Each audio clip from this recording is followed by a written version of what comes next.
Hey guys, welcome to the second part of Managing Oneself, Peter Drucker, and our review into the book. So we finished off on page 10 in the previous video, halfway down, so we're going to be starting back off from now. I actually finished reading this book, it's a short book, today. I was just on the commute. I was reading a bit of it while going to work, reading a bit of it during lunch, walking from work to where I was buying my lunch, and then reading it on the way home.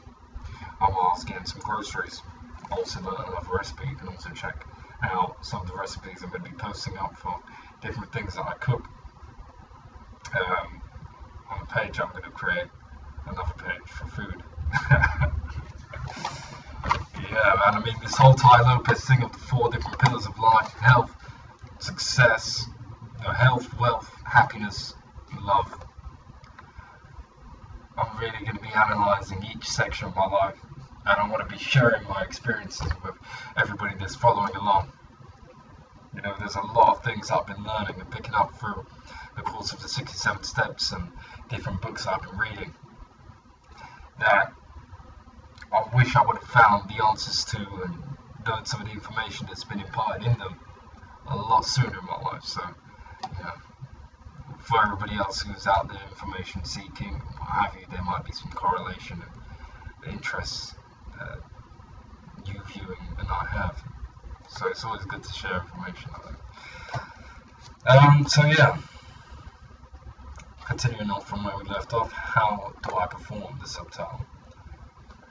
Page 10. Amazingly, few people know how they get things done. Indeed, most of us do not even know the different people work and perform differently.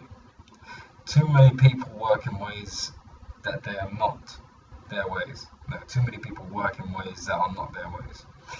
And that almost guarantees non-performance. For knowledge workers, how do I perform? May be an even more important question than what are my strengths. Like one's strengths, how one performs is unique. It is a matter of personality, whether personality be a matter of nature or nurture. It surely is formed long before a person goes to work, and how a person performs is a given, just as what a person is good at or not good at is a given. A person's way of performing can be slightly modified, but is unlikely to be completely changed, and certainly not easy. Just as people achieve results by doing what it is that they're good at, they also achieve results by working in ways that they best perform. A few common personality traits usually determine how a person performs. Am I a reader or listener? The first thing to know is whether you are a reader or a listener. Far too few people know even, far too few people even know that they are a reader or listeners, and that people are rarely both. Even fewer know which of the two they themselves are. But some examples will show how damaging such ignorance can be. When Dwight Eisenhower was Supreme Commander of the Allied forces in Europe, he was the darling of the press.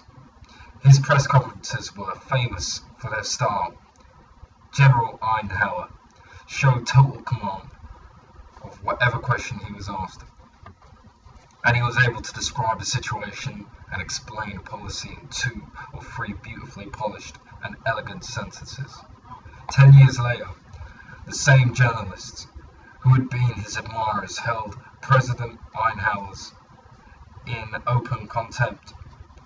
He never addressed the questions they complained, but rambled on endlessly about something else, and they constantly ridiculed him for butchering the king's English incoherent and ungrammatical answers. Eisenhower apparently did not know that he was a reader, not a listener. He was Supreme Commander Yuri. His aides made sure that every question from the press was presented in writing at least half an hour before a conference was to begin. And then Eisenhower was in total command. When he became president, he succeeded two listeners, Franklin D. Roosevelt and Harry Truman. Both men knew themselves to be listeners and both enjoyed free-for-all press conferences. Eisenhower may have felt that he had to do what it was his two predecessors had done. As a result, he never even heard the question journalists asked him. And Eisenhower is not even an extreme case of a non-listener. So we've covered quite a bit just there. I haven't reached just the top of page 14. And what this is going on about is identifying the way for which one is most effective in performing. And sometimes, depending upon the type of work that you would have to carry out, you may be a knowledge worker. So a knowledge worker is someone who essentially deals with information.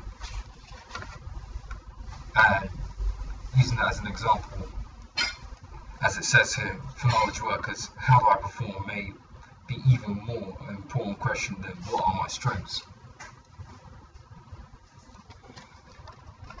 And so it goes on to identify how one can maximize the efficiency of their type of working.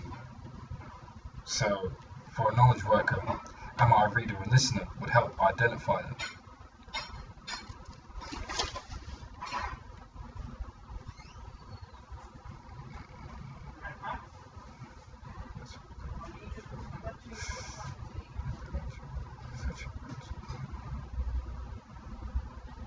Then another important point it goes to say here is that most people, they can't identify whether or not they're most effective at reading and listening, and that people are rarely both. They're rarely efficient at both. So the key thing here that it's telling us to do is to quickly identify and discern what our best way of learning is for reading or listening, so that we can progress and grow in the most efficient way. And that's the sort of general census that you get from what you even spoke about in the previous video, with what we covered in the first 10 pages, is that we have natural inclinations when it comes to learning and operating. And a lot of us, because of the way how we've been taught through the educational system, which is linear, which is mostly constructed by whoever created the curriculum or whoever created the lessons, it's all in the direction of the creator of that, as opposed to the people which are learning within the classroom. Like I remember going through a lot of the history lessons, it would be a lot of the time just us listening to dictation and what have you. Us listen to whatever the teacher's saying, and then we refer to text a lot of the time, and that got a bit tedious for me, because the best way that I learn is through teaching, speaking. It's crazy. Like I could refer to a bit of text, but then to be able to speak it out, to be able to show someone else, I find that my level of retention is highest then, because a lot of things click with me as I'm talking about it, and I can identify with a lot of pieces, and the dots just seem to join up in my head as I'm presenting or speaking or demonstrating something. So going through education, it was crap for me. It was really devastating, because the lessons weren't catered and created to my learning style and my own preference. It was more to the preference of whoever's creating the lessons, which the majority of the time would be the teacher, wherever the teacher's gotten the lesson plans from.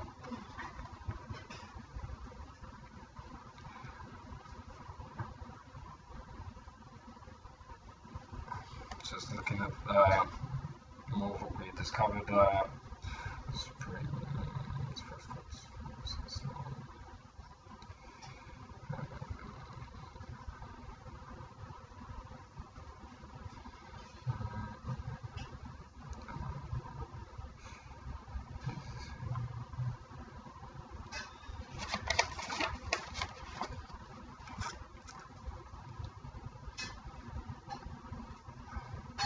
Here's another point. He says,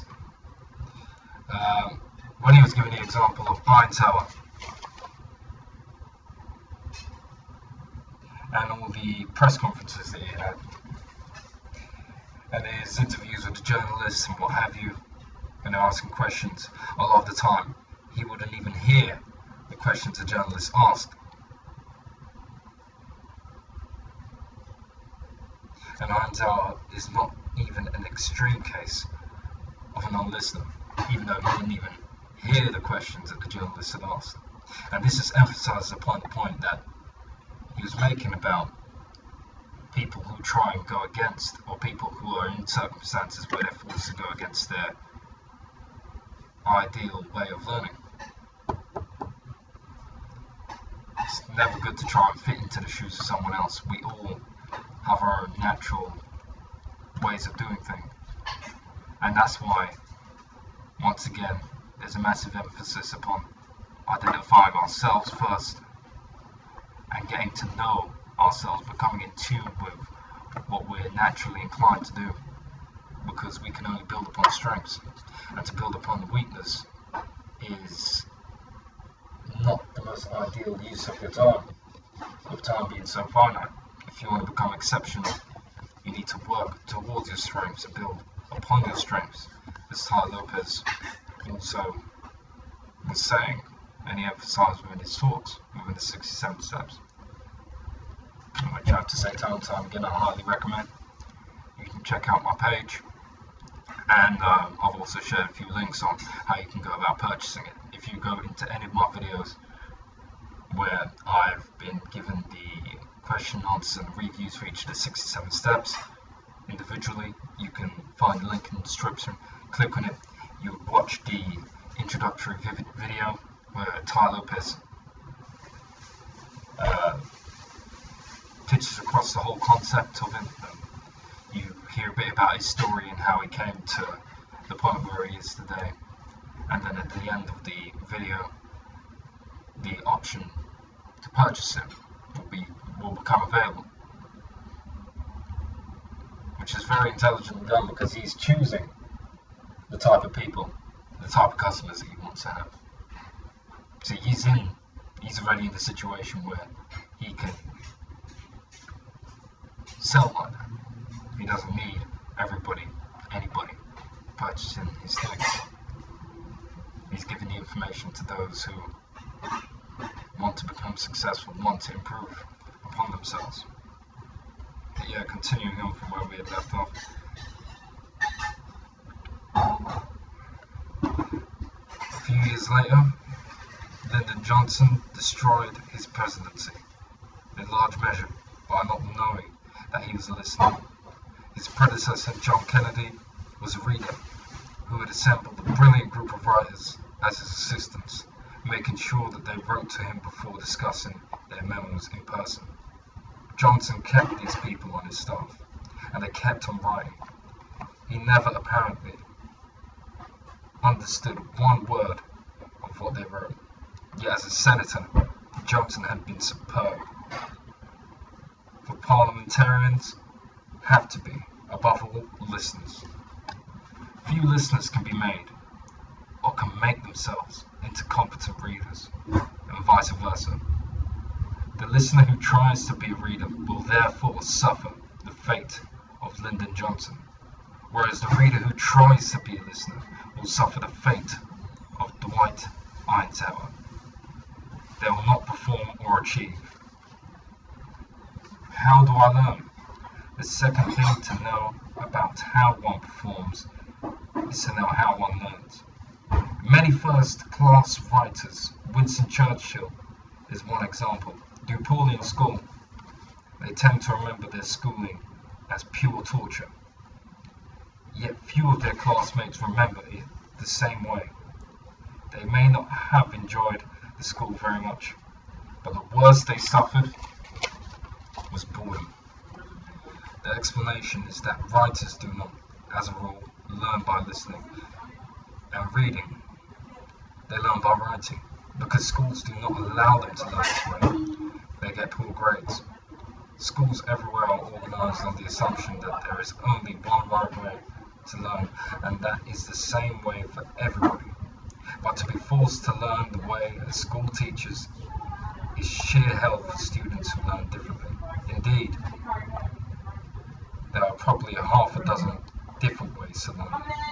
There are people like Churchill who learn by writing. Some people learn by taking copious notes. Beethoven, for example, left behind an enormous number of sketchbooks, yet he said he never actually had to look at them when he composed. Asked why he kept them, he is reported to have replied, "If I don't write it down immediately, I forget it right away. If I put it into a sketchbook, I never forget it, and I never have to look it up again." Some people learn by doing, others learn by hearing themselves talk. The chief executive I know who converted a small and mediocre family business into a leading company in its industry was one of those people who learn by talking. He was in the habit of calling his entire senior staff into his office once a week and then talking at them for 2 to 3 hours. He would raise policy issues and argue 3 different positions on each one. He rarely asked his associates for comments or questions. He simply needed an audience to hear himself talk. That's how he learned.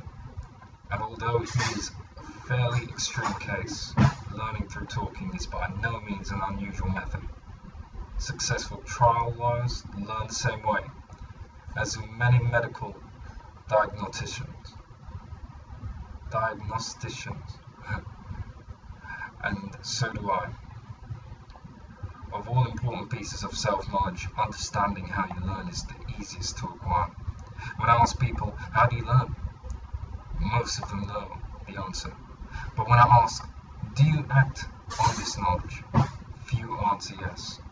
And yet acting on this knowledge is a key to performance, or rather, not acting on this knowledge. Deems want to non-performance, while Dems want to non-perform, condemns want to non-performance. Am I a reader or a listener? And how do I learn?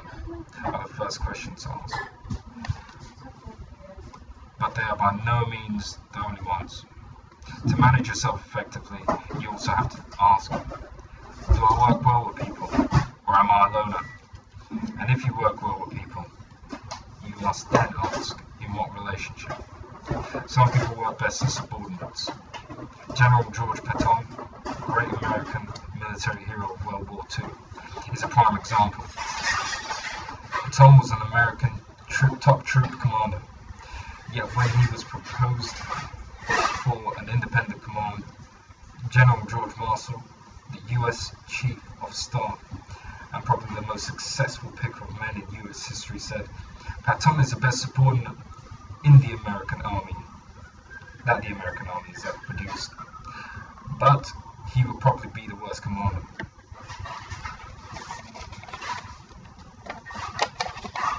And this is the last page that we'll be covering for this video.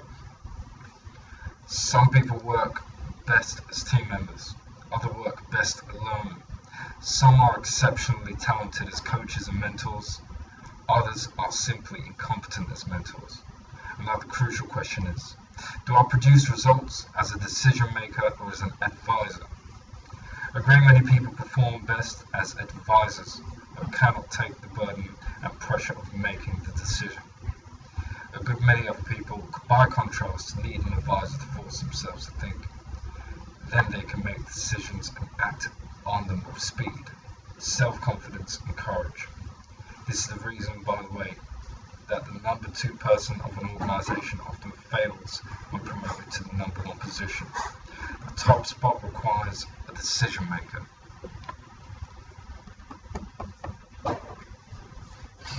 So yeah, just reflecting over those last few pages that we covered. It talks more about self-identification, knowing your role with an organisation, knowing and identifying your strengths, and making discernment as to whether or not roles, even opportunities, whether or not they correlate with your strengths. And it shows examples of people who have fallen short simply because they've tried fitting into roles or potentially great opportunities that don't correlate with their strengths. The listener who tries to be a reader will therefore suffer the fate of Lyndon Johnson, whereas the reader who tries to be a listener will suffer the fate of Dwight Eisenhower, whatever his name is. Eisenhower. But even just saying that myself, not whatever his name is, because these are examples that I give. I'm going to underline them anyway. I'll do a quick Google search, read a bit upon them.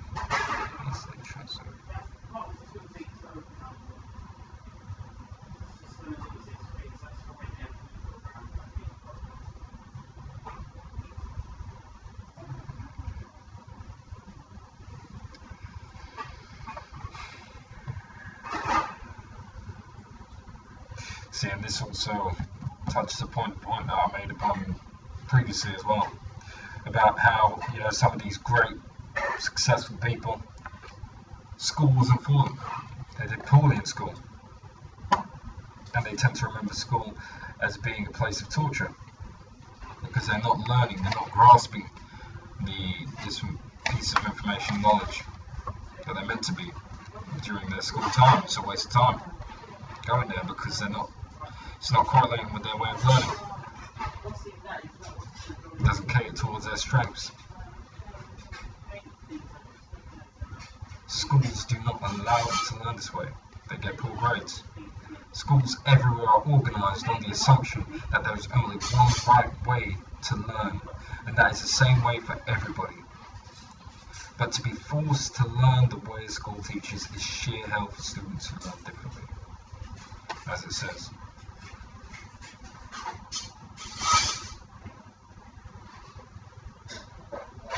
And Beethoven was a great example as well, which I said he left behind an enormous number of sketchbooks.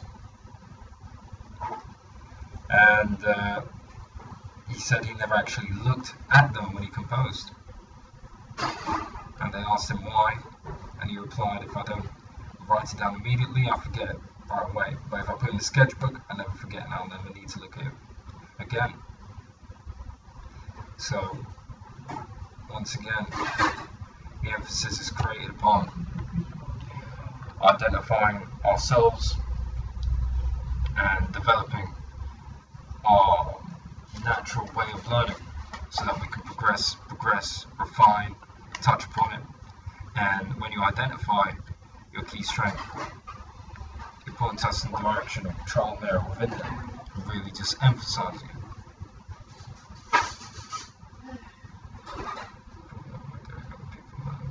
Themselves talk. See, other people learn by hearing themselves talk. And every time when I'm touching upon a point that I've just gone over, every time that I'm reviewing the previous pages, it clicks. I have to read over it again because even reading isn't my natural strength. Reading isn't my natural strength. Sometimes I need to read things 2-3 times over just for it to click, just for it to stay inside my mind. I could be reading this over and I'll forget what I've just been over 2-3 pages back. So I have to go over it, underline. Yeah. See the direction that I'm sort of taking regarding this is I'll cater towards my main strength, and that's talking. That's why I create these videos. I don't even have to necessarily have a large audience, but just assuming that people are going to view it, I'm going to talk in a certain way, and I'll talk as if I'm actually teaching something. But as I'm going to be doing these good reviews, I'm going to be learning and reinforcing the knowledge that I've learned by acting as a teacher. And I'll also get the bonus points of improving my reading as well. And say, for instance, if I'm going to become a presenter, or if there is something that I need to learn, a skill that I need to learn in the future, that I can only do by reading, then I won't be half at it because I would have had to practice it. Even though it's not my inclined strength, naturally, I would have become better.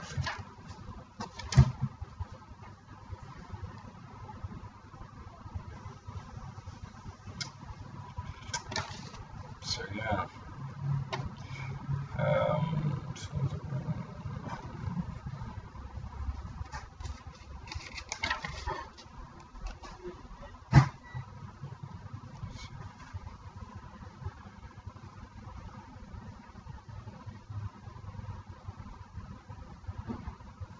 Here's another interesting point as well. When I ask people, how do you learn, most of them know the answer. But when I ask, do you act upon this knowledge, few answer yes. And yet, acting on this knowledge is the key to performance. Rather, not acting on this knowledge condemns one to non-performance. That could boil down to several factors. When I think about people who don't act upon the knowledge that they've acquired about how they best learn, immediately I just think laziness, lack of ambition. See, when identifying your strength, when identifying the most efficient way for you to learn what you can do with that knowledge, like aspire to going out of your way so that you can get the audio CDs that you need to learn whatever it is that you need to learn. Are you going to go out of your way to buy the notepads that you need to jot down notes on and what have you so that you can learn? See, one of my goals now is for every book that I go through within this review channel, I want to have all of them underlined. I want to have videos that I can refer back to. I want to eventually get to that stage where I can be like Tai Lopez and have a library, a collection of great words, great quotations, and what have you, so I can just read through and I can read one book a day. Everything that I need to refer back to, bang, it's right there. And I want to become one of those parrots, so he says. I want to be able to become one of those people that just quotes. Because as he says, all the successful people seem to do that. They can quote other great people than themselves.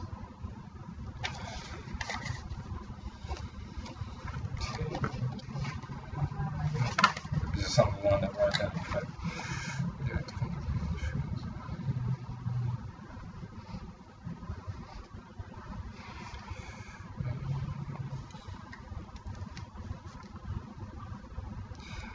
And here's another brilliant point. To manage yourself effectively, you have to ask, do I work well with people or am I a loner? And if you do work with people, then you must ask, in what relationship?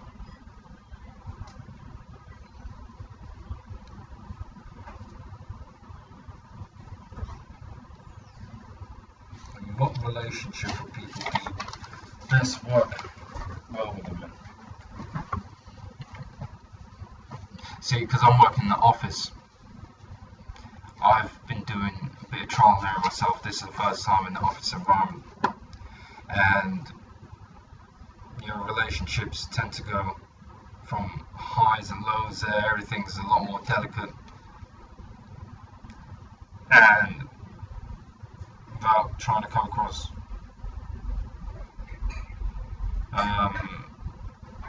misogynistically, like I tend to find that men are a lot more logical, straightforward. Being a man myself, it's just easy along to get along with the guys. There's a lot less ups and downs than working with a woman. And you know, another book that I was reading as well, Men Are From Mars, Women Are From Venus, and it talks about how success and reaching objectives for a woman is like being able to understand someone, being understood, being able to talk about their days, talk about their challenges and what have you. Whereas men, objective based.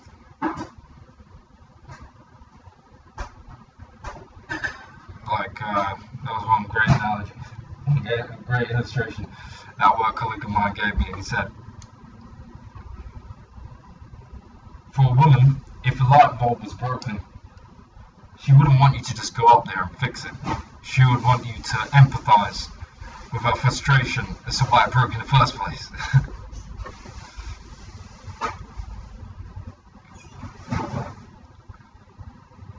But yeah, without going too much, of course, into that pretty much completes page 10 to 20 for now. So I'm going to be, I know I still haven't written down the underlining, the note taking that I've done from 1 to 10. I'll do that along with 10 to 20. So you can check those out on the book review page, and I'll be doing the 67 steps after I've had my dinner. So yeah, stay tuned, and thank you very much for viewing this video.